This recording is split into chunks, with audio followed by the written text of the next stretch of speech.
the position the Pittsburgh Steelers must draft in this year's draft in the first round. People have talked quarterback, Shedeur Sanders, Jackson Dart, obviously defensive tackle, Kenneth Grant, Derek Harmon, Walter Nolan. I mean, I don't know if you heard, but some dude on a Texas radio show the other day said that Derek Harmon's fallen, man. He's something's wrong somewhere. Immediately, I got DM'd like 4 times that said that guy fits the Steelers. Medical red flags. Pittsburgh Steelers are all over that guy. The position the Steelers must draft in the first round in your eyes. It's D-tackle. It's been D-tackle. They need to listen. The Steelers, with the way that they're trying to build things, Andy Weidl. People forget, like people are like, oh, the Steelers should go do this, become this type of team. Andy Weidl came to the Steelers to make them like the Eagles. To say, hey, we're gonna beef up both trenches. We're gonna be a real problem, and then you're not gonna like playing us because we're just gonna be beating you up and down the field physically. And they could not do that defensively at the end of the year because they didn't have the interior defensive line. And I think people underestimate how important that is. When you have a great nose, when you have a great interior defensive line presence, it allows everything else to balance out. It's like playing chess. If you take over the middle part of the board, like rookies in chess, they'll move their pawns on the sides out because they want to get their rooks out. But the most valuable thing is to control the middle part, because if you control the middle, everything else falls into place, and then it forces everyone to capitulate to you. And that's the same thing in football. You think about the great Steelers defenses of all time. What did they have? Strength up the middle. The 70s, you had Mean Joe Green, Ernie Holmes, Jack Lambert, and then you had Donnie Shell at safety in the middle part of the field. You think back to the 2000s, you had Casey Hampton, James Ferrier, Troy Polamalu in the middle part of the field. And that's what the Steelers need to get back to doing, because if they can have that consistent, it takes more than just one guy now. And I think they had it for a bit with Tuitt and Hayward. The last time this defense was elite was when Tuitt and Hayward were on the field at the same time. They didn't have elite linebacker play, but that's just how important that is. If you get that interior defensive line pair that dominates the middle part of the field, you become such a more dangerous unit, and it becomes that much harder to double team TJ Watt to make sure he's wherever he's at, because you got to worry about all these guys, and then it frees up Alex Highsmith, and then you're getting more pressure, and then all of a sudden Minkah Fitzpatrick's like, aha, here you go, you made a mistake because you're too worried about these pass rushers. That's what the Steelers need to have. On top of the pass rush, it's stuff in the run, because look what the Ravens did. The Ravens, Linderbaum was just able to drive out Benton and with a guard, just get someone to chip to Patrick Queen, and it was lights out. Like you're not stopping that. If the Steelers take that away with a really good foundational defensive line pick that lasts them for the next 8 to 10 years as a dominant force, it will do so. It'll pay dividends for what this team wants to be. So first off, thank you for the chess reference that I did not expect a chess analogy or chess analogy to come on. I really don't. Like, I don't think I haven't played chess. I own a chessboard. Got it for Christmas, actually. We got to play sometime. We do. I haven't played in a couple of years, but I was at I was at a tour. It was like a house tour during Christmas. Walked into some dude's house, said, wow, that's a nice chessboard right there. That's all I wanted. I asked everybody, I said, yo, buy me a chessboard for Christmas. That would be great. So thank you for that one. You're talking middle of the field, and you're going deeper than defensive line. You're saying the inside linebackers, the safeties. Yeah. There are questions in Patrick Queen. I'm not a guy that thinks Patrick Queen stinks. I'm not even a guy that thinks Patrick Queen had as bad of a year as everybody says that he does. Same with Minkah. I think Minkah needs to have more splash, but I don't by any means think Minka's a bad player.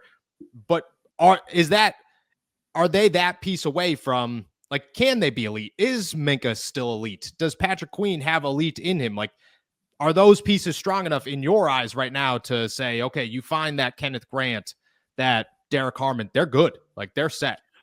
I think that if they lock it up so that the linebackers can stay very clean, I don't think Patrick Queen necessarily is elite, like top 3 interior linebacker. Yeah. I think he's like the class right below that, which is still awesome to have. Like, it's a bad inside linebacker group in the NFL as a whole. Yeah, exactly. So like, if you have that and you're building off of that, that makes everything easier. And I still do think Minkah Fitzpatrick has the potential to be who he is. Again, you think back to when he was getting his interception numbers, that defensive front was working and the corners are working. But the reason he's got to get those numbers is because when other things are off, it's harder to be that productive safety. And that's why safety's just not as valued in the NFL, because if I don't get my corners aren't right and my pass rush ain't right, my safety's just chasing air out there. And I think that's what Minkah Fitzpatrick's done for a lot of the past year and a half, 2 years now, that he's only had one interception. And but if if Porter can grow into being a true CB1, if Slay can just be a solid CB2, and this in the pass rush returns, the run stuffing returns, it will make all these other pieces give them so many more opportunities to make plays, and then it'll just be up to them. Can you still make those plays? And I think if they're given those opportunities, they will. All right, I will stick on defense. I've asked one person every time they've been on here for the last week, where should the Steelers draft this position? Should they even draft this position? I was not going to go defensive side of the ball, but you're talking safety, defense. Let's stick there. Corner. Very low on a lot of people's lists for the Pittsburgh Steelers. Low on yours. And if it's not, do you anticipate it being on their list, or do you see them saying, no, we're going to wait? Or do you see them saying, well, Corey Trice is here, we're fine with Corey Trice? I think that they'll still look at the talent at corner. If they get to if 21 comes around and the D tackles are gone, and I'm not saying that they will be. I think that at that point, if all 3 D tackles are gone, someone crazy has fallen to them, because that's the thing that when you always do your math as far as what teams need what positions, how many players are in each position groups, and then the numbers where the Steelers are at as far as drafting. Everywhere I look at it, it is very rare that you get to where the Steelers pick and think, man, none of these guys that are really awesome are gonna be here. Because if they take all 3 defensive tackles, you know what I bet? I bet you it means that Jahdae Barron or Will Johnson have fallen to them. And either one of those guys, I'd be like, well, that's a nice consolation prize to not getting your D tackles is getting another superstar corner potential guy to pair with Joey Porter Jr. And maybe you do have the lockdown, no fly zone guys out there in your secondary. So I do look at that. Safety, only if, and I think it's why they brought him in, only if it's a superstar potential type safety. I don't think that safety otherwise should be a priority. That's why they brought in Nick Emmanwori. I love Nick Emmanwori. I think he'd be if he ends up being the first round pick, it would go against the whole foundational piece thing.